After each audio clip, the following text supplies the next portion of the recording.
to The Good Pod, where today we talk about The Good Wife, Season 3, Episode 2, The Death Zone. I am one of your hosts, Jeers, no ad, with my co-host, as always, Gazar, Rima, Ass. You would. Gazar, you good? Yeah, I'm good, Jason. Okay. Are we good? That's another story. Yes, my name has 2 S's and an A in it. You could have been more creative. Listen, I put our names into an anagram generator, and I was like, what do we have here? And there were like thousands of things, and I was like just flipping through. It was like Gazar, Rima, Ass, like perfect. Like I don't gotta look at no more. Perfect. That's the one. Yeah, this is a very anagram heavy episode, so it's like, what better way to introduce us than to put us into anagrams? It's a good one. I kind of thought of a more creative one, probably, but I was pushed for time. And I also have up here. No, it was welcome good. to Goop the Odd, which is the anagram for our podcast, The Good Pod. So that's what we'll be for today. Goop the Odd. I am Jeers. Jeers, no ad. And Marissa is Gazar, Rima, Ass. I mean, that's listen, it. I don't make up the names. The names just come to me. Like it's like bad no matter what, because it's Gazar, Rima, Ass, or if you take my whole name or my first name and put it backwards, Assaram? Yeah, yeah, that's exactly what it is, Jason. That's exactly what it is. So you can imagine middle school Marissa had a great time with that one. That's that 2 S's really comes to bite you in the Remissa ass. Oh my gosh. Yeah, that was fun. Yeah, that was good. This episode, really busy episode. Really, really busy. Oh, yeah. Extremely. Yeah, we got a lot going on. And like, I forget and also love that this is something that the Kings play with throughout their series, is just like legal systems in the UK versus the US. And this isn't like the only time we're going to see this, but this is the first time we saw it, and I was excited. And I feel like weirdly, like it's something like a kink the Kings have is like, let's introduce Will Gardner to a new system of law and have him just be super confused and frustrated, and let him show that, because we've done it with the Supreme Court.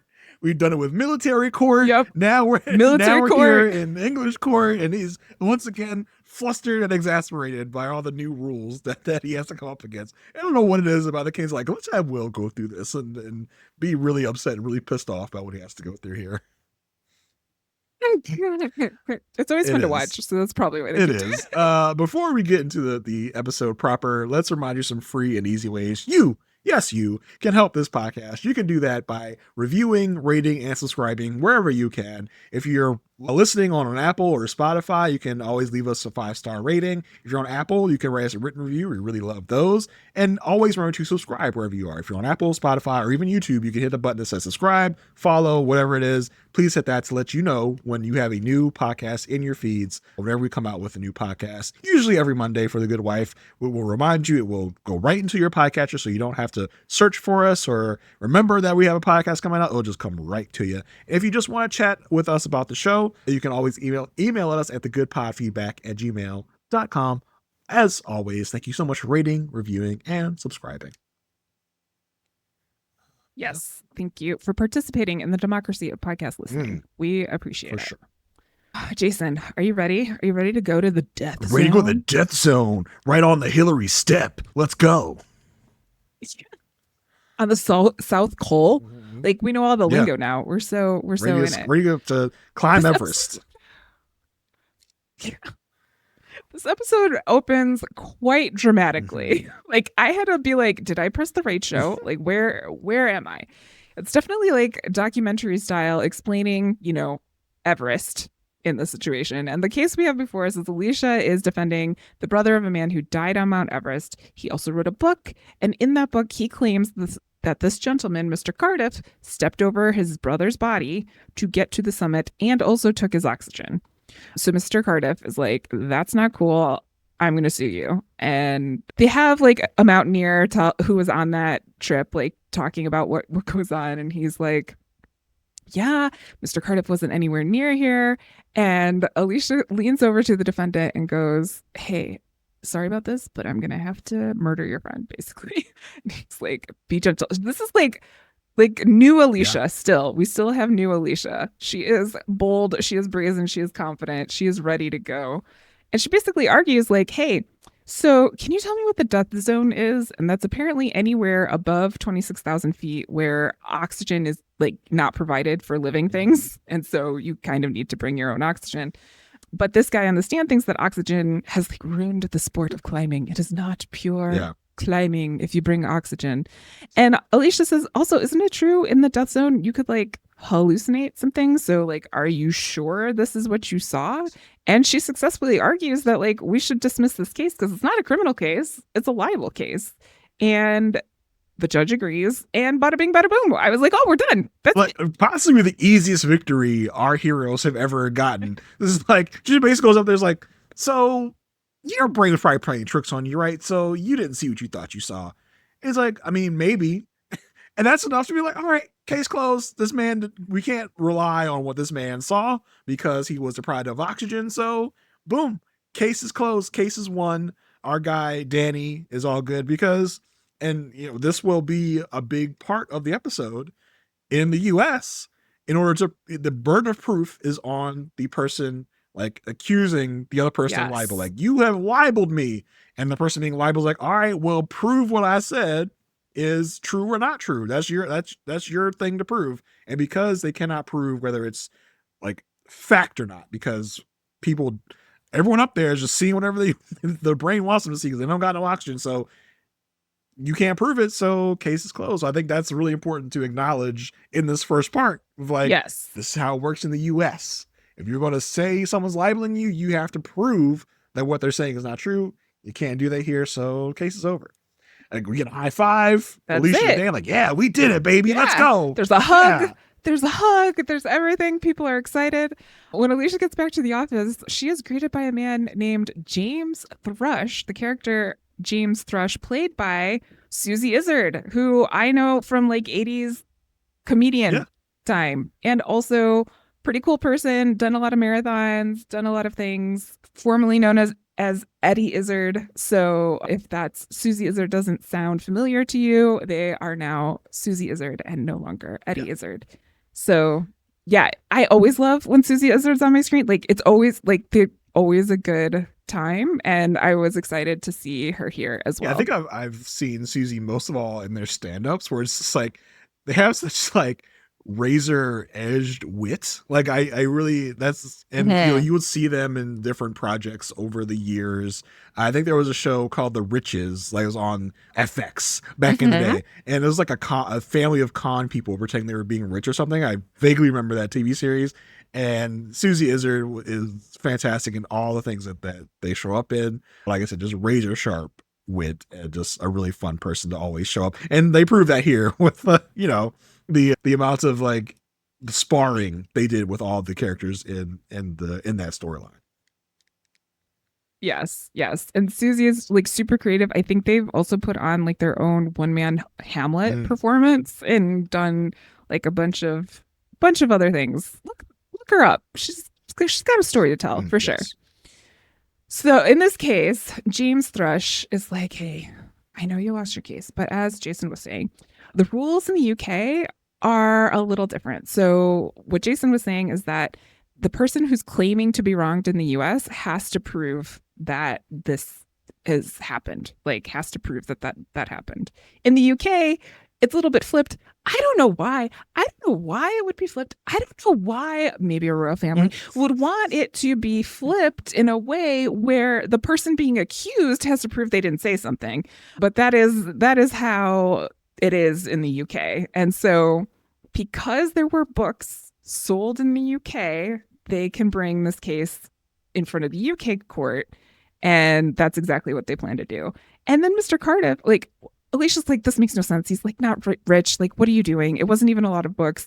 And Mr. Cardiff is like, I know he's not rich, but now he'll be poor. Whoa. And I was like, whoa. That is some evil shit right there. That's some like, that is some main character villain energy right there. You are just literally going after this man to bankrupt him. Like, you won't really get anything out of it, but you will see this man destroyed. I was like, wow, this is like, you have to go out of your way to be this evil. Like, he did a lot. Because, I mean, they talk about the fact that, yeah, there were books sold in England. Literally, the guy, James Thrush, bought the books so they can say the books were sold in England. Like, wow, that's just evil. Like, you just being evil for no good reason. Yeah, it's like he can't have this story out about him in any way, shape, or form. So it's not the U.S. court; it's going to be the UK court. God, this guy Cardiff, the characterization just seems so familiar. Like, who would? Oh yeah, where is he from? Well, I mean, like, just the character. Like, who would be so evil to do something like this? Maybe like sue people. Yeah, sue people that, just a bigger, like a tall, bigger white man. I feel like he's like, I don't know, maybe he's like is he the president or something? It's something like that. I don't know. It's the characterization seems very familiar. I'll just say that. Yeah, I see that too. Yeah, it reminds me of actually this one time on Sesame Street, there was the character called Mr. Grump, and Sesame Street was actually like in danger of being lost because Mr. Grump was going to buy everything. But Mr. Grump said, like, hey, I'm just for the little person. I'm just here to help all of the little furry Muppets and help them. And also, if you say anything bad, I'm going to sue you. So I see where you're coming from, Jason. I see where you're coming from. I saw something recently that said Mr. Grump is trying to take away funding for Sesame Street's network. Yes, exactly. So that makes a ton of sense. But yes. Yes, you are the guy correct. playing Cardiff might be familiar to some people. I know he's definitely familiar to me. He was apparently a big character on The Wire. Now, I will begrudgingly admit I've never seen The Wire. Please don't throw things at me. He's also from Gotham, which I know him best from. He was also on The Affair, so I know that our guest Tane probably knows who he is from last week. Probably knows who he is. But he's just one of those people that are like, oh yeah, it's that older gentleman that always is portraying an evil person. So yeah, that's who plays Mr. Cardiff. But like I said, the character of Mr. Cardiff seems very familiar too. Probably America at large. And I think if we probably asked the Kings, we'd be like, you think this guy kind of modeled after that guy? They'd probably be like, yeah, a little bit. Yeah, just tad. Yeah. Well, the UK sends over Mr. Ash Brannan, who is really into Sudoku and really into anagrams, but he is the solicitor, not a barrister. I don't really know the difference. But a solicitor is not as high up in the legal hierarchy in the UK as a barrister. Do you think a solicitor is like a public defender? Like, do you think that's kind of the difference? Maybe. Let's do some live Googling here. You keep going. I'm going to look up the difference between a solicitor and a barrister. Alicia goes and greets him. He's doing Sudoku. And the first words, he's like, I just got off a plane. But then I was like, Ash, Mr. Ash Bannon, do not say this as your first words in America. He says, where are the Olsen twins? And I'm like, excuse me. You don't need to be worried about the Olsen twins. Like, don't even worry about it. Don't make me think you're a creeper. You just showed me how, like, adorable you are by playing Sudoku and doing freaking anagrams. Don't be a bad guy. Yeah, and I'm like 2011. Even in 2011, the Olsen twins were a weird reference to make. Yeah. I was like, maybe in like early 2000s, late 90s, you could be like, the Olsen twins are taking over America. Like, that's. But by 2011. Like, I feel like the Olsen twins, like, one of the Olsen twins are almost going to be found with a dead Heath Ledger. Like, you know what I mean? Like, that was like grown-up Olsen twins age. Like, and it's like he's coming from a country where it's delayed media. Like, they're just finding Full House. He's coming from England. Like, that was a weird reference to make, first of all. Okay, so I found this from our AI overlords. The main difference between a solicitor and a barrister lies in their primary roles. Solicitors handle the majority of legal work outside of court, providing legal advice and preparing cases, while barristers primarily represent clients in court. Solicitors are often the first point of contact for clients, while barristers are typically instructed by solicitors to appear in court. Okay. I don't know what the U.S. equivalent. So I don't know what the U.S. equivalent is for that, but it's like they do some of the grunt work before getting to a real lawyer. So maybe, I guess that's kind of the thing there. It's just I can kind of see why Bannon is like takes issue with barristers. He's like, they don't do the real work. Like we solicitors, we do the real tough stuff. We do the depositions. We work harder. Do the, whatever they call this, the regulatory, whatever. We do all that stuff. Like we do the hard, grunty work. I can see where he would be upset about. Yes. Yes. And he's there to basically say, like, we got like this thing that's like a deposition, but it's not a deposition, but it's basically a deposition.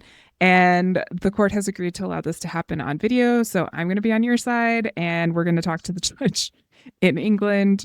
And that's how it's going to be. The whole firm is like, well, what do we do? How can we do this? We could stall. We could see if we can get it dismissed. And the defendant, Danny, what's the guy's name? Danny is like, we can't stall. We got to move on with our lives. And also we find out later, like he's Canadian. So the British, because it's part of the Commonwealth, they've kind of like taken his money. So Alicia remembers that there was a satellite call from his brother to his brother's wife. And if we can get that, maybe there's something there. Then we get to see the differences between UK court and USA court decorum. Will is willing really hard, but at one point he's arguing so hard because Mr. Cardiff bought the books that make this a case in the first place. He's like, this wouldn't even be a case if this guy didn't buy the books. And he turns to Mr. Cardiff to talk to him about this. And the judge is like, what are you doing? What? And he, like, with what? It's like, your body? And apparently you cannot turn your back on the judge. I mean, I love this because Will's doing his Will thing.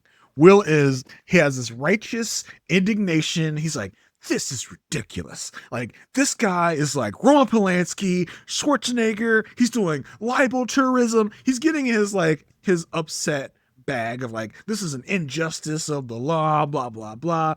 And the judge is like, yo, bro, first of all, tone down the attitude and like the yelling. Second of all, why are you turning your back to me? Will's like, what do you mean I'm turning my back to you? I am like yelling at the defendant or the plaintiff, whatever here. Like, that's what I do. Like, I can turn and yell at them and shame them for what they're doing. It's like, no, bro, you got to look at me all the time. Like, you can't be turning your back to me. It was like, Will is just dumbfounded. It was like, huh? What do you mean I can't turn my back on you? It's like I said, the righteous indignation of Will is so fun all the time. And his theatrics, when he can't like play up his theatrics of like turning to the defendant or the plaintiff and yelling at them for shaming them for what they're doing and getting in his bag of like, this is ridiculous. And like, he's like at a loss. He's like, oh, I can't do that. I just got to be like a boring lawyer. Like, that's no fun. Exactly. We've got Mr. Brandon saying like, hey, like maybe Alicia, next time you should argue because like the judge really values decorum. Like there's this whole thing going on. He wants someone demure. Mindful. They do end up playing the tape from the wife and we hear him say, and the wife is being questioned as well. We hear the guy on the tape say, Danny's brother, oh, hey, somebody, hey.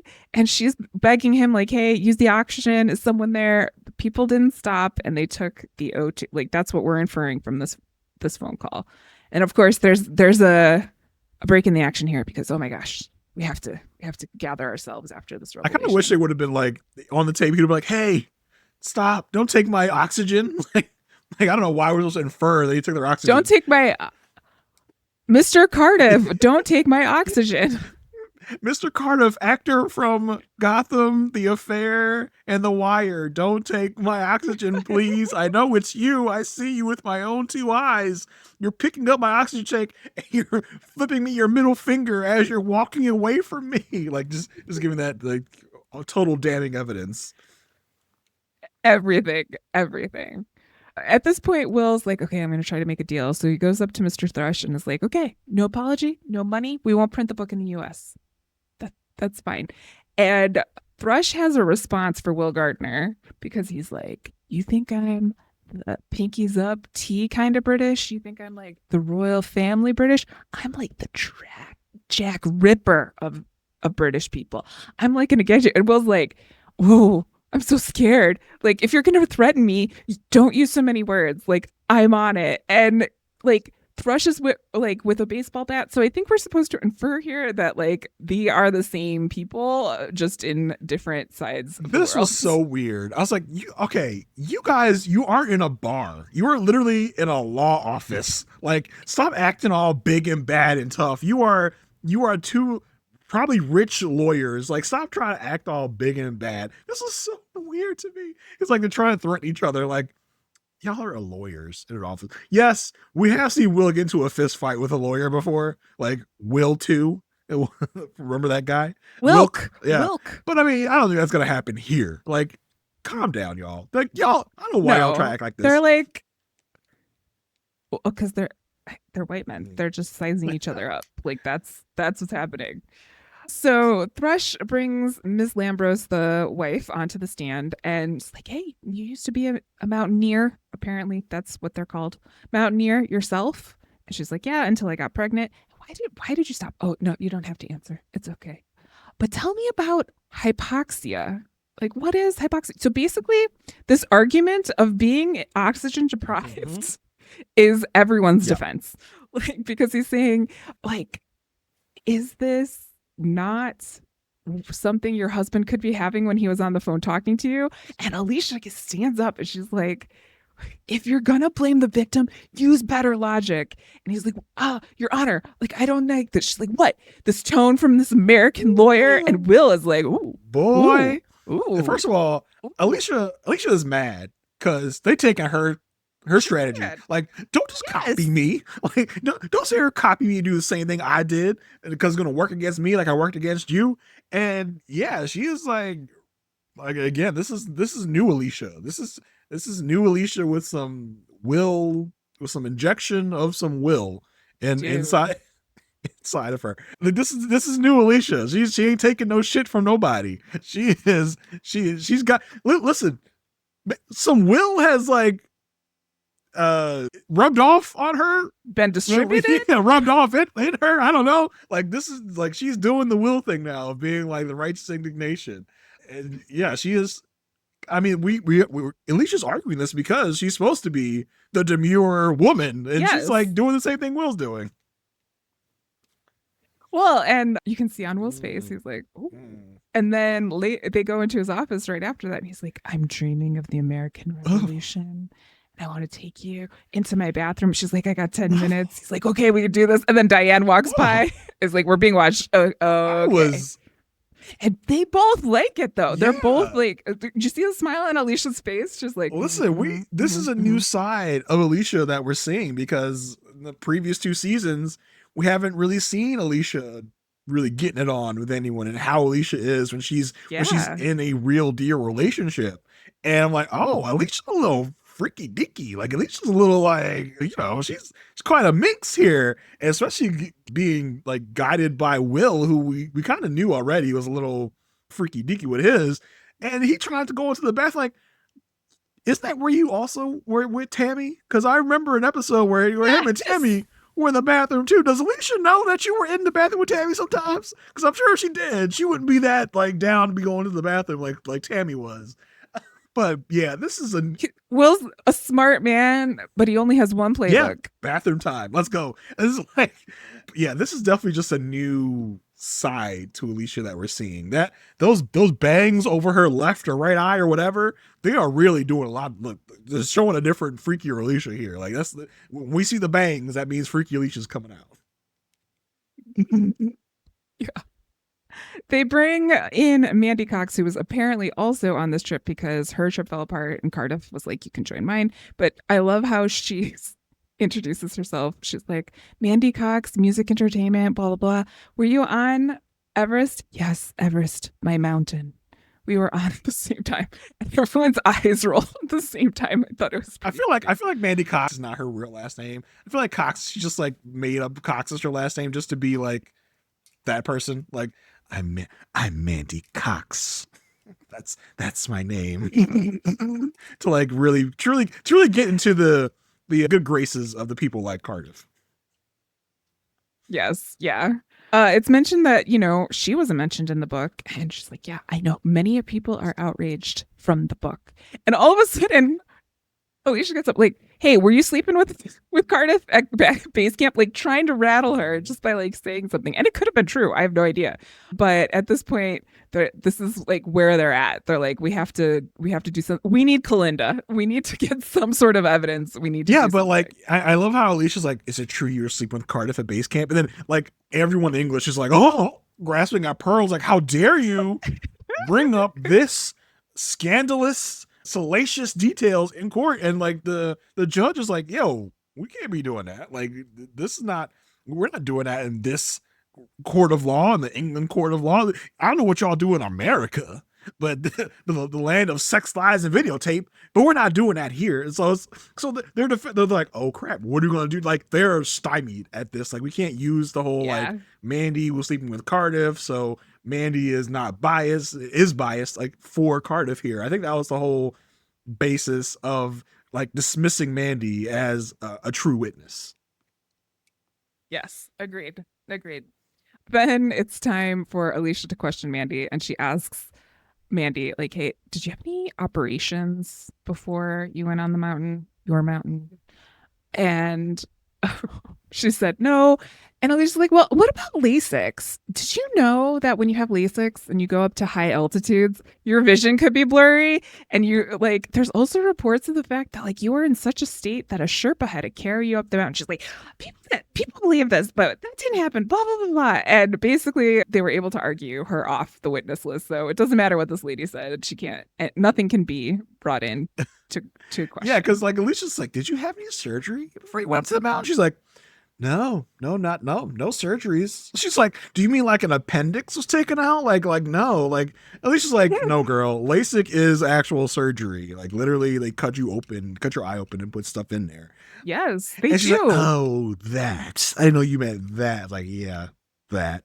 And I like also like there is recovery time. Yeah, my wife had LASIK. It was no joke. It was no joke. And it's like Alicia's new thing is just like taking people apart on the stand. She's like gonna prove that you were just not reliable for whatever reason, and I'm gonna also shame you while you're on the stand just for funsies, because you weren't actually a real climber, weren't you? Because a Sherpa literally carried you up the last bit of Everest, so you didn't really climb Everest, did you? And Mandy's like taken aback. She's like, how, like, she's like, that Sherpa, he's mad because I accused him of stealing my satellite phone. I was done. I was so done. Well, but then they got like a letter from the Sherpa saying, I did. Like, that's what I did. So the case closed. Mandy's closed done. On that front. Yeah. Now Cardiff is being questioned, and what's his Baron at Mr. Bannon. Solicitor Man. Mr. Bannon. Oh man, Bannon. Not Mr. Bannon. Hey, Marissa, not yeah, O'Bannon, I know. O'Bannon, just Bannon. No, not O'Bannon. Yeah. So he's questioning Cardiff, and he's like, hey, have you ever gone to Trango 2 ever? And Cardiff's like, yeah. Oh, did you ever steal ropes from climbers there? Did you ever steal pythons from climbers there too? And he's like, what are you talking about? It's like, well, according to this book, only May, the Trango Towers. At this point, Thrush is like, well, news for you, there was a super injunction or whatever about that book, so we can't even mention the book in the case. Okay, great. We won't mention the book. In this place, let's talk about what happened. Oh, also, like, we sued about that thing, and so we can't even talk about like what's in the book, and we can't even talk about whatever is. So they can't talk about the book or anything that's in the book. What they could talk about, though, is if something was in the press, or in the public arena. So this gets Alicia to say, oh, hey, I know a guy who could help with this. Let me head on over to Eli's office and see if he can get the internet trolls on talking about this book. And the next morning they come back with a stack of tweets. Yep. And everything had been said. Yeah, there's so many tweets that literally the press reported on it, wondering what Cardiff did. So like, hey, now it's part of press. Now we can talk about what you did, buddy. What you ended up doing. So I love that, this again showing Alicia's like strategic mind at work and how she can work around this super injunction, which sounds fake, but it's probably real. A super injunction feels like a supernatural sci-fi thing. We're getting a super injunction against you, but I guess it probably is a real thing. So yeah, I love like seeing Alicia's mind at work here and doing what she needs to do. Yeah. And all of this gets Cardiff to say, like, I didn't do anything wrong. The guy was dying. What is in the book, like the book as told, is a lie. To which I have to give props to our solicitor here, Mr. Bannon, because he's like, okay, we can't talk about the book. We can't talk about, but we can talk about the book if the book is a warning to other people. We can talk about the book if it's some sort of pattern that we see here. And so he argues that it's a warning and it doesn't hold the same burden of proof that it would under any other circumstances. And the judge rules to dismiss this case. At the same time, there's a little pinky action happening on the table. Oh my God. What is it with these two and the pinkies? With Diane, with Alicia and Will just touching pinkies. It's like, okay, that's y'all thing apparently. And this whole like, oh, the book is meant as a warning, so we're just going to, the case is going to be dismissed that way. I was like, oh, I did not see the case ending in that way. I thought it was very interesting maneuvering on the part of Bannon. I really liked Bannon, like the character. Yeah, he really proved himself in these moments. He came across as a bumbling kind of guy in the beginning, but then like, you know, we had some fun moments with him, like basically talking about, because at one point Thrush was like messing with him because his like heritage is Irish heritage, and he's like, Alicia and Ban were talking about like what's his anagram. It's like jam his tush, because I hate that guy. It's like that was so fun. Bannon was cool. I just didn't see it ending this way. It was like, yeah, like this basically like, Cardiff, this has been talked about you so much. Like it's crazy that it's been talked about in 2 different books. So but they don't really bring up the fact that this could be a lie or not. Like, it's weird that if this was a lie, it would be printed that you had 2 separate incidents. right. So obviously this type of a warning, it was a little bit of like a hand wavy ending to me of like, don't worry, like just go with it, basically, for me anyway. I do, but I could actually see that being, if that's how the law is, like that, use it, get that, get the win. So that was our case of the week. The best cases of the week that we've had for like in a minute. I feel like it was a good beginning, middle, and end here for the case. I feel like there was really a good focus on the actual case here, as opposed to the case being used as, background material for more personal things. I felt this was really good focus on what the case was. Yes. That's not the only thing, though, that was happening in Lockhart Gardner. We had 2 other things going on. Eli's taking meetings. At one point, he calls Alicia at the courthouse, like, where are you? The meeting's in 10 minutes. She's like, what meeting is that? Like, I am not going to come at your beck and call. Like, I'll be there in 30 minutes. And he apparently was meeting with a guy, Mickey, who I wrote down, that guy from that show. That guy from that one show, Mickey. The actor, Michael Kelly, he's kind of famous for playing like really kind of like shady, duplicitous people. I think many people remember him as Doug Stamper from House of Cards. I think that was probably his real breakout role, I would imagine. And then I also know him from the recent Jack Ryan TV show, which also features our other friend on the other side of our podcast, Wendell Pierce, is also in that show. So yeah, I think that's where a lot of people would know Michael Kelly from. He's just kind of like mysterious, shady background guy. Like, that's, if you got to hire that guy, you get Michael Kelly. That's who this guy is. Like, he's like a fixer. Yes, he's somebody who will usually in a role in politics and doing some shady stuff. And this time's kind of no different. He wants to get ahead of things, so he meets with Eli and he's like, hey, I'm on this like secret campaign. I'm not going to tell you who it is, but I want to know about a scandal, like before it happens. So I love how Eli reads this and he's like, oh, you need help. Is it a financial or a sexual scandal? Like, these are the only scandals that matter. These are the only scandals, which harkens back to on Elsbeth, when like all murders come down to money or sex. Our friend Buzz, like, everything is about money, everything is about sex. Those are the only 2 things that crime is about. Yeah. And so basically, if Eli can pitch well, he'll get Mickey's business. And so Eli asks if Kalinda is available for this work. And I enjoyed this pairing of characters, Yeah. Jason. I enjoyed seeing Eli and Kalinda together a lot during this episode. Yeah, for sure. And we come to we're being reminded of the fact that Eli and Kalinda have never actually interacted in person on this show ever. And it's kind of weird that two people that are very close to Alicia haven't interacted yet, but it makes sense because they're in two different, like I think they say at one point, we run in two different circles, which makes sense. But seeing them paired up in this episode is like, oh yeah, give me more of this. Give me more Alicia and Kalinda. Eli and Kalinda. That's a good, really good pairing. Not to remember the fact that Kalinda is the one that hung up on Eli like an episode or two ago. That's the only time they've really interacted. But not that they know, because neither one of them knew who was on the other side of that call.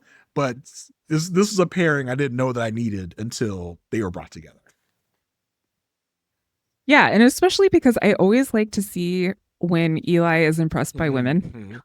Because it's like with Natalie and then also here with Kalinda, he explains the situation to Kalinda and Kalinda's like, oh no, you want the info, so he's forced to hire you, and if he doesn't hire you, you'll expose him. It's like, how have we never met before? How could you read me like this? What's going on? Yeah, they have like minds, right? They're always thinking of the benefit for them and how they can get something out of this. So I think it's really great that these two kind of like-minded people are going to be working together. I think we're going to see a lot more of this in the future for various reasons. So yeah, I love this pairing.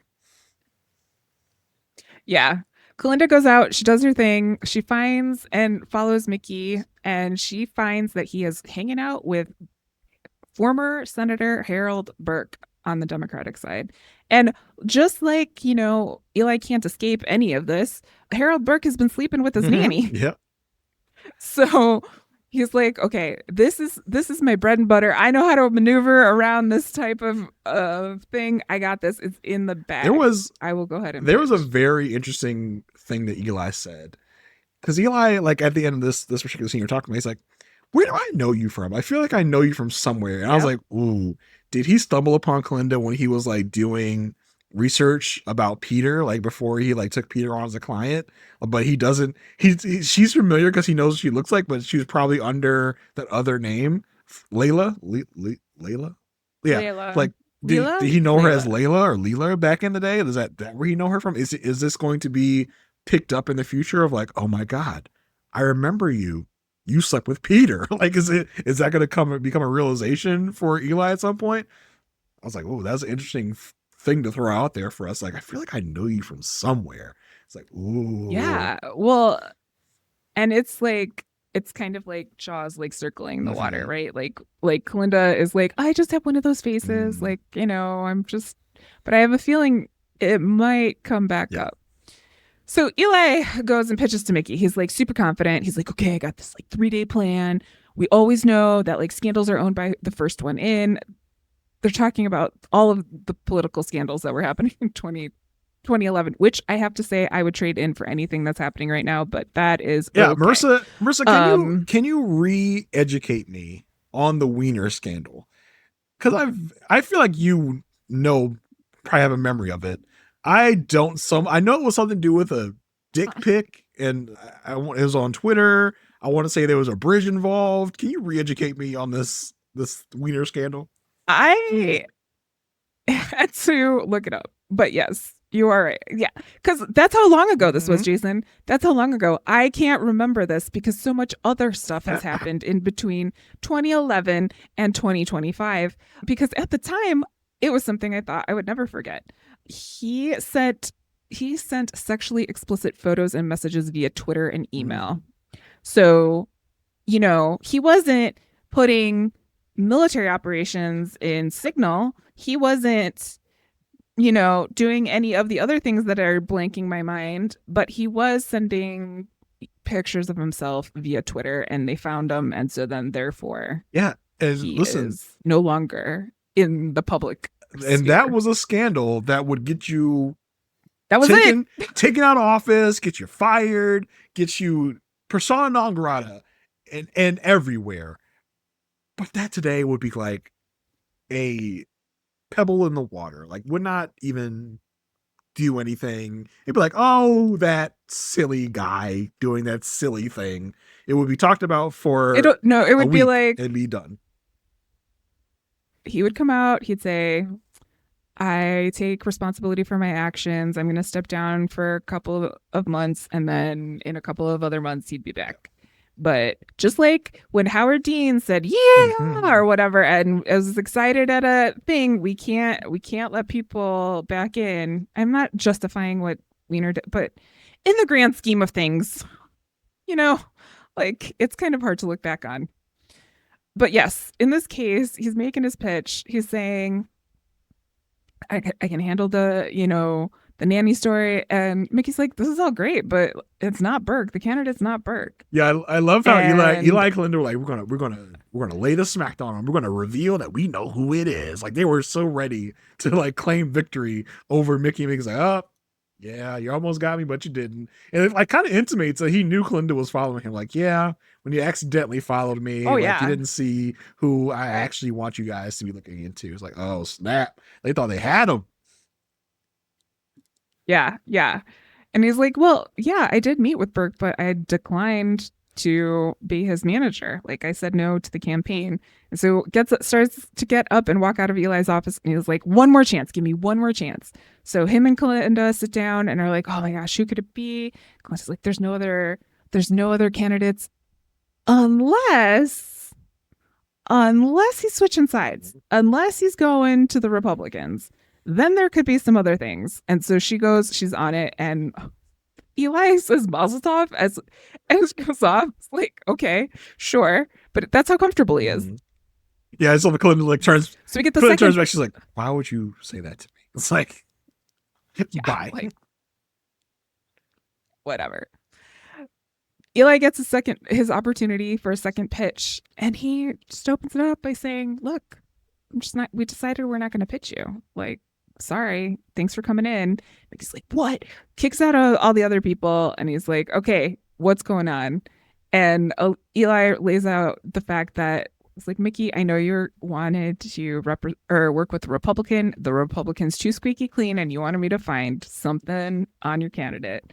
And they show a picture, but we don't see the picture. Yeah. Just Mickey sees the picture. And Mickey's like, okay, cool. Like, let's start working together. And he was like, no, you get hired first, and then you can hire me. That is how this is going to play. Yeah. And I was going to say, I love that Eli like called him out on this. It's like, you wanted me to do your work for you, basically. You wanted me to pitch you for free, tell you anything I found out about him. Then you don't have to hire me. You already know what the scandal is. I love that Eli clocked him so hard, read his tea, all the things you want to say. Really called this guy on the car. Was like, I'm not doing your dirty work for you. You're gonna pay me to do your dirty work for you. Yeah, exactly. Invoice me. And at this point, Eli again is very impressed with Kalinda's like, I'll be calling you again. Like, in what context, Eli? Where are we going with this? Like, what is going on? But I do like this team up. Yeah, for sure. This is a great little diversion to everything else, and I think kind of know that we'll see more of this pairing in the future. Yeah. The other thing that was going on is the state's attorney's office is looking for counsel to defend in civil cases. Yeah. I don't know about you. They're out shopping. Yeah, I don't know about you, Marissa, but this was the juiciest storyline for me. I was like, this is pretty. A lot of stuff happened here. I was like, oh, this is juicy. Yeah. So they're invited to pitch. Diane's like, hey, Will, we should go pitch. And Will's like, no, you should go. You should go pitch. And Diane's like, wait, what? Why should I pitch? Like, is there something I need to know? Like, I don't want to be blindsided. And Will's like, look at you, sports metaphors, trying to be like me. It's so funny. And she's like, a better you. Yeah, like a better you. Will's like, don't worry about this thing over here. I'll, hey, sports metaphors. Don't worry anything about anything else. I'm just going to tell you about your sports metaphors. Don't ask me any more questions I don't want to answer. I don't want to talk about it. It's so awkward because Diane's like, I feel like I'm missing something. Well, why don't you want to come with me to pitch to Peter Florrick, the husband of Alicia Florrick, who, what's going on, Will? He's like, I mean, like, would that be weird? No, why would that be weird? No way. Come on. No, just, I think you got this. I'm all for women power, Diane. I feel like you're a strong, independent woman. You don't need me in the room with you. Go knock it out. Yeah, sure. That's what's Yeah, going totally. on. Shout out to Christine Baranski, though. Her birthday was yesterday as day of the recording of this. Nice. So glad to have you on this earth, Christine. Thanks for being born. Diane goes to go meet with Peter and Carrie about this thing. So she goes and she like listens. They're like, oh, Peter's like, I'm so busy. It's so great. It's like all working out. No hard feelings, right? And Carrie's like, yeah, no hard feelings. Was Yeah. so weird and cringy because like Diane gets there and Peter's like, I hope you don't mind. I'm bringing Carrie in to sit with us. He gives me all the insight on Lockhart Gardner. And Diane's like, please. But this boy hadn't been in Lockhart Gardner for 2 years. He don't know nothing about us. F this little boy. And Carrie's like, yeah, hope no hard feelings, Diane. And they do this little weird, bantery type of thing of like, yeah, tough times out there, huh? Like, yeah. I'm like, oh, this is so weird. It was very uncomfortable to me.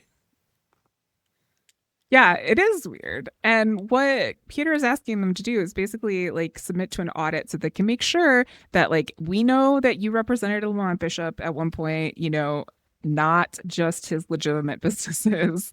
And I want you to prove it to me if you want my business. So it's just like, go ahead and do that.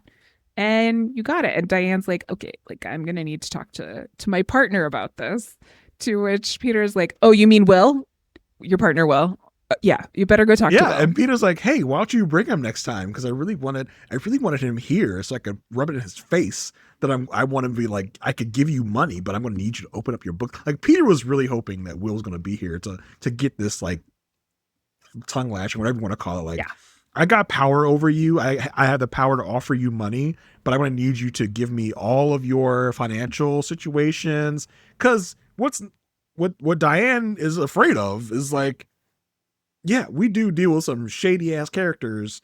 And Yeah. not only that, Yeah. but they can open up our books and they can see whatever it is they want to see and say whatever it is they want to say about what we're doing with our finances, with the clients that we have. So I think that's the real thing here. Like, we don't want the state's attorney all up in our business because that would be bad. Yeah. Like maybe they did Yeah. did do a good job of separating the, if there's any tainted money, maybe they did do a good job, but you don't really want to give, like, it's like if I have a diary, right? And like I didn't say anything bad in this diary about you, but I still don't want you reading my diary because that's my diary. That's weird, bro. Like, I don't want to open up Marissa's diary and be like, Mrs. Marissa Charles, Mrs. Marissa Gardner, whatever it is that she has all written in her notebook. I don't want to, like, she doesn't want me to see that. It's not, she's not saying anything bad about me, but it's still weird that she has like all that in there. It's like that. It would be on good quality paper, though. It would be an enjoyable experience. With a gel tipped pen or whatever the heck it is. It would be. It would also, yeah, I forgot to mention that on the other one. I would not have used that pen. But anywho, yes, that is what's in my diary. You are correct. Wait, let me get back on track. But open up the books. Okay. So Diane goes to tell Will. And Will's like, we can't do that. Like, that's murder. Like, we can't do that. We're dead. We're dead in the water. And Diane proposes, like, what if we offer to open up our books to an independent firm? Like, maybe just the gesture itself will be enough to, buy some favor here. Says, let's not expose ourselves on the subway platform unless we need to. And Diane responds, thank you for that colorful and pointless metaphor. Yeah. He says, I've been hanging out with the Brits too much. I thought it was funny. Like, this is like really great Diane Lockhart content, this storyline. So Diane can't let this sit. She decides, okay, let's go visit, the Florrick residence. And she knocks on the door and Alicia opens the door. And like, nobody knows, right? Like, nobody knows what's going on. And Diane says, whoa, I got to get in touch with Peter. I called the office. He said he was home. And Diane's like, yeah, he's not here right now. Like, that's what what's going on? And Diane's like, I hate to do this, but can I talk to you? Like, I really got to talk to you about this. I love the foot in the door of like, hey, so totally innocently, I called Peter's office. He said he was home, so I just figured I'd come to Peter's house if he's home. Like, of course, he's here. He's here with his lovely wife and his lovely family, right? Because there's nothing weird going on. So he's home with you, right, Alicia? Right, Alicia? It's right? Listen, Diane's not a dummy, okay? Diane knows what she's doing here. She didn't like, oh, let me just bop over to Peter's house. She knew, I think she knew what she was going to find when Alicia opened the door. When Alicia opened the door and it was Diane, I was like, oh, I gasped. I was like, oh my God, like, it's Diane. Like, Diane's never been here. Like, what is Diane doing here? And for Diane to be like, yeah, I mean, I was just trying to find Peter and they said he was home. So he's here, right? Right? Because this is his home. He's living here with you, with his wife and his children, right? Because nothing weird's happening. And Alicia's like literally blinking. Like you can hear Alicia blink, like blink, blink, blink, blink, blink, blink. Yeah, totally. But he's not here. Like he's like, I was surprised Alicia was like, oh my God, do you think he's cheating on me again? he tells his secretary he's home, but he's not. I love the just Alicia caught off guard moment of like, this whole scene. Alicia's like, I don't know what to do right now. You've really caught me unawares at this point. Yeah, they sit down at the table and Diane explains everything, and Alicia is nervous. Like she's sitting straight up. She's got one hand on the table. She's kind of like a little nervous. And Diane explains everything and says, I talked to the other law firms that are being, asked about this to pitch. And they aren't being asked to do this. They aren't being asked to submit to an audit. So I need to know, is there a reason why Peter would do that only to us? And Alicia's like, Diane, I've worked so hard to keep my lives separate. And Alicia, this is how good Diane is, because she's not saying like, tell me you separated, but she is saying to Alicia, I know you have, and I need to know if Peter is doing the same thing. Like, is this a vengeance move on Peter's part? Yeah. Or is he also separating thing? And she's like, I don't know how to answer that. So Diane says, okay, well, if you were advising me, what would you say to do? And she says, don't do it. Don't agree to the audit. This was so good. This is a great scene. Cause like Diane doesn't want to like, I don't need you to put all your business out in the street. I know what's going on. You know what's going on. Let's talk around it.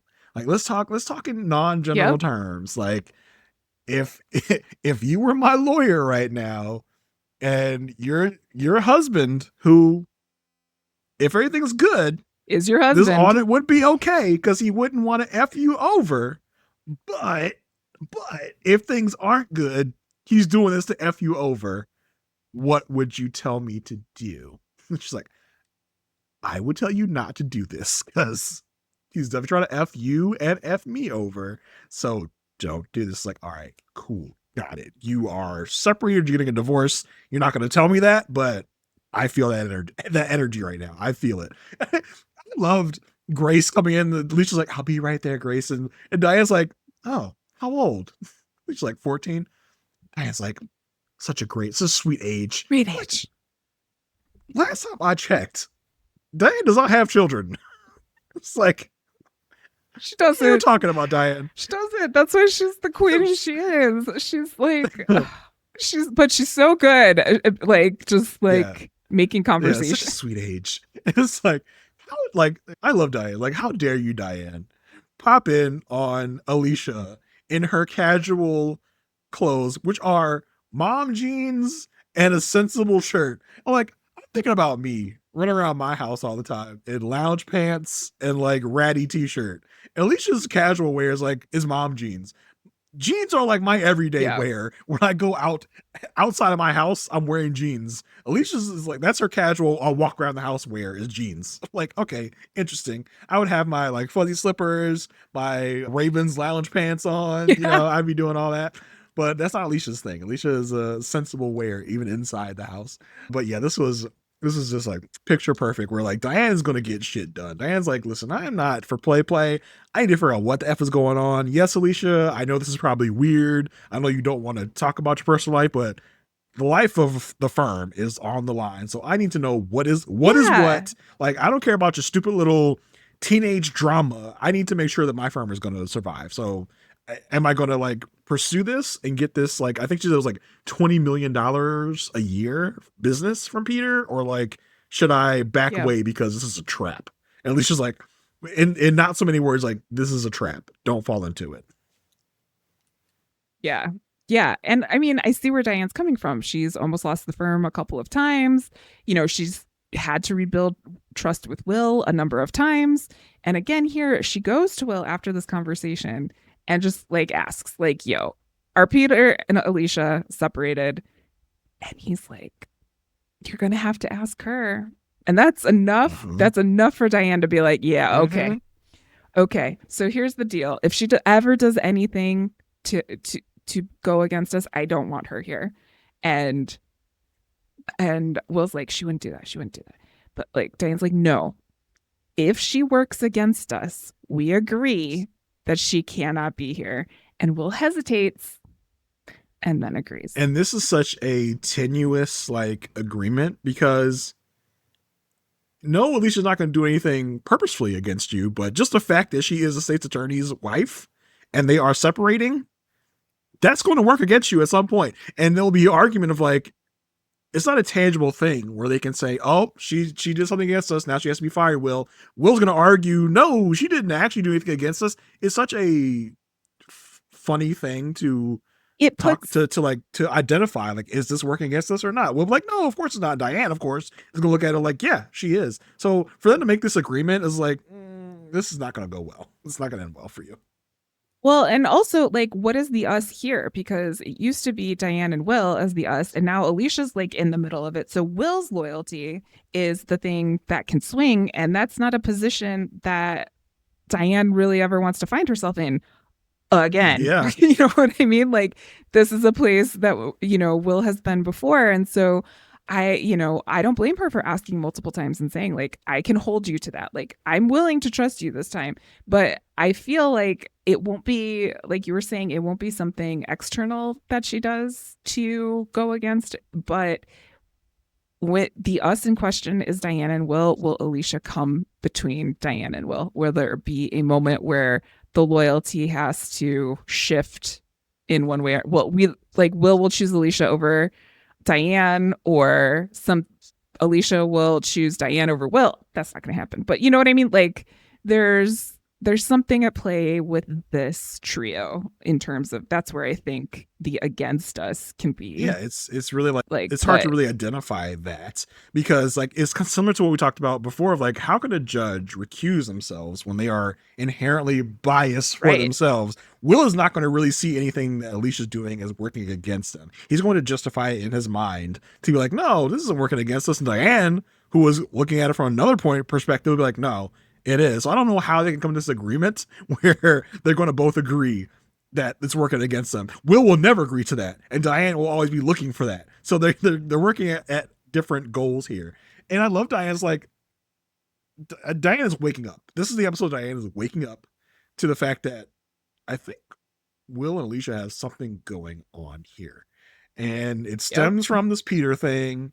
Like, Will asks Diane asks Will outright, are they separated? Like, basically, like, bro, this is your friend, this is your girl, so you know what's going on in her life. Are they separated? And for Will to be like, if Will not to be like, I have no idea what's going on in my employee's personal life, you would have to ask her. Like, he just like, he pauses, takes a big sigh. It's like, you're gonna have to ask her about that one.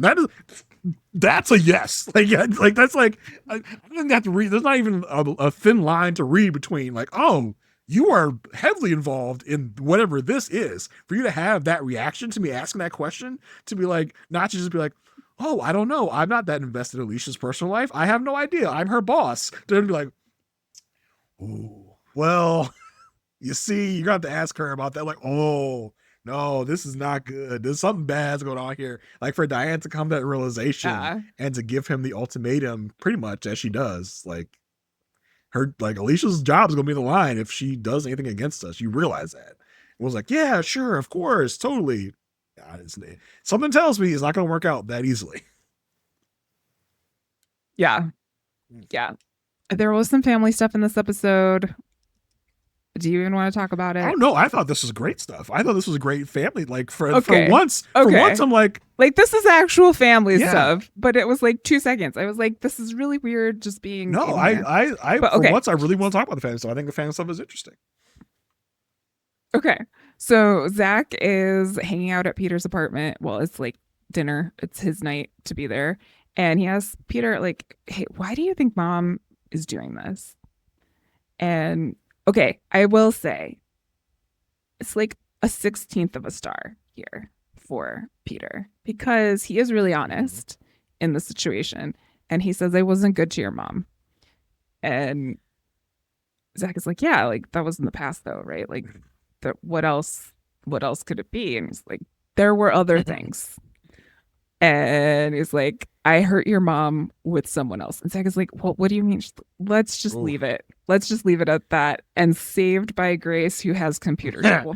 Bro, this was killer because Peter has to come to terms with both Zach and I think himself to be like, yes, he has to actually think about it in these terms of like, yeah, Alicia is kind of justified in doing what she did because I hurt her. He has to take accountability here. He's like, I did bad stuff to your mom, not just the Amber Madison stuff. There was more. And this is like a big revelation to Zach, where in Zach's mind, it's the Amber Madison stuff and the Amber Madison stuff alone was the big thing. And hey, what's the big deal? It came out, mom forgave you. What's the problem? It's like, oh no, like there was even more stuff my dad did. And this puts Peter in a different light to Zach because Zach has like, okay, my dad made this one mistake. Yes, 15 times, but he made this one mistake with this one woman. He was in this one relationship and that was it. That could be forgiven, right? That's not that mom forgave him. And it's like, no, bro, there was like so much other things you don't even know. It's like, oh, and like, but for so much he's not even telling me. Like, so like if I'm Zach, I'm like, oh, like this could be one other thing. This could be 15 other things. This could be like, I don't know how much other it is, but it is. Your mind runs wild at that point because you don't know what it is. Like you said, it could be one thing. It could be 1,000 things. And for Peter to say this to Zach and to himself, and then to still try and F over Lockhart Gardner is wild work to me. It's like, yeah, I F this up, but I'm still going to mess up my wife's firm. And I think it's less about Alicia and more about Will for Peter. That for sure. This. For it. Well, and it is the most of what it is Peter's ego. It is not either one of them, but he's like, I have to have my cake and eat it too. I'm going to get Alicia back. I'm going to go do this because I am Peter Florrick. And I really, Peter, there's this thing, I don't know if you've heard of it, but it's called therapy. Like, I wonder, I just like look around, pull up. At this point in 2011, there's still a phone book. Like, just go out there, find a phone book. I'm sure you're a state's attorney. You got resources. You can find things. But that would be a whole lot easier than trying to do what you're trying to do with the law firm and your kids and everyone else at play. Like, just go take care of yourself and go to therapy. And we'll even take some more, things with Pastor Isaiah. Maybe look to Pastor Isaiah for guidance. Sure. It's been a while. Yeah, bring him back. It's been a while since seen Pastor Isaiah, but for Peter to like acknowledge this about himself, yes, I heard Alicia, and then to still go after her law firm is crazy to me. For him not to be like, you know what, I am kind of a scumbag. Let me stop going after her law firm like this. It's the least I can do for Alicia is not to harm her law office. But he has such a hard on for Will. He's just like, no, I need to destroy Will, and this is part of that. This is not even about Alicia. It's about Will. It's like, wow, like that is craziness to me. Yeah, and this like does something to Zach because when he gets home, he's like, "Don't worry, Mom. I'll unload the dishwasher. How was your day?" And he's just like, what is going on? Like, what is happening? That is real though. That is real. Like if your kid is doing something nice for you out of the blue, it's like, what happened?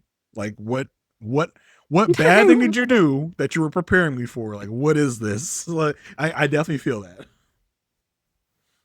Well, and in this case, for once, he didn't do anything wrong, but he's just carrying around the shame and this thought of like, oh, my dad is like this. Am I like this? Is this the kind of person I am? So he actually like asks Alicia, like, do you think I'm like him? And in my mind, I'm like, yeah, Zach, yeah, you are, yep. But then Alicia's like, no, you're different. You're very different in different ways. But I thought that this was an interesting angle to be in. I wish it was more of the story. Like, I wish there was more here, and hopefully they'll pick it up in the next episode. But I think it's an interesting question for a child to ask. You know I asked that of myself. My mom didn't do anything like Peter did, and I still ask myself, like, am I like my mom? Whoa. Am I my mom? And then there are other times where I'm like, oh, that's my mom. Like, that's me. Yeah. That, you know. And so it's, I think, something that definitely pops up when you're a teenager as well. It's a normal feeling and a question to ask yourself. Did I inherit anything good or bad from my parents? And for Zach to ask this tells you how Zach's image of Peter has changed. Like, please tell me I'm not like my dad. It's like what Zach is asking, like, please tell me I'm not as bad as that guy. Where we've seen a lot in the past where Zach has had this like hero image of his dad, Peter. And now it's just like, please tell him I'm not like that man. That man who will hurt my mother more than once, apparently. And he won't tell me what it is. And he wants to know that he's basically asking Alicia, like, am I a good person or am I like my dad, a bad person? Alicia's like, you're a good person. You're not a bad person like your dad, which is like, it's such a heavy moment. But I really love the moment. Like I said, for once, I was excited to talk about the kids and family portion of the show. I just love how Grace's whole entire like presence in the show was coming down the stairs. Hey, Dad, my computer's broke. Going back upstairs, and then at Alicia's, Mom, no, I'll be right with you. And then turning around and going up. Like, that's all she did. She was like, okay. That was the get that check, Grace. Though that was the limit of her contribution to the episode, which was fine with me. I'm just glad we didn't have another tutor storyline for Grace this episode. So I love this episode. There was so many balls being juggled in the air. I thought they handled all of them very well. I didn't feel like the one storyline in particular dominated over the other. I felt like it was very well balanced. So that was great. Anything else you got to say about this episode, Marissa? Or are we good to go? No, I mean, two strong ones starting off the season 3. So I'm excited to see where we go. We do have 3-word titles in season 3. All of them are there. So the pattern is going through, as I think one of our listeners wrote in and said it will happen for a while. And then listen, we get to episode, we can decide. We run out of words to use. Okay. But then, like, on the other hand, Elsbeth had I Know What You Did 33 Summers Ago as a title. True. So it's very true. You can push the limits there. But I'm enjoying, as always, The Good Wife, The Good Pod, and talking with you. Fantastic. Yeah. Listen, Gazar Rima asks, what do you have for the good people? Where can they find you and your musings? GazarRimaAss.com, all those things. Do not put that in your browser, please. I don't know what's going to come up. Maybe incognito mode on that one. Do I need to buy a domain? What is happening? You can find me at It's Me, Marissa. That's MARISSA G G.com, or at It's Me Marissa G on Instagram or Threads or anything like that. If you go to itsmemarissag.com, you can join my email list. It's the way that you can best connect with me. Other than that, I am chit-chatting here with you, Jason, popping up some other places, doing some podcasting projects of my own. So that's what's happening with me. What's going on with you? You can find me on Blue Sky. Cheers, no ad at Blue Sky. No, you can find me JR33D over on Blue Sky. As far as podcasting goes, of course, I'm here every week with Marissa talking about The Good Pod, talking about The Good Wife, and also while Elsbeth season 2 is going on, we will be talking about that. We got one more episode left after this week. You can hear me, Marissa, rage against the most recent Elsbeth episode and the things that happened in that episode over on the other side of our podcast. You can also find me on the podcast A Perfect Match, where we just started our Patreon about a month ago. We're having a lot of fun over there talking about the show Married at First Sight. We're going all the way back to season 1, talking about that show. We have a lot of fun on those podcasts because the show is a show, and then we go off on all these different tangents about all different things. So that's a lot of fun we're having over there. You? Me? A What? tangent? No way. Get out of here. But yeah, find that at patreon.com/a perfect match podcast if you want to join that community over there and all the fun that we are having. But until next week, I am Jeers No Ad. That is Gazar Read My Ass. And until next time, stay good. He said.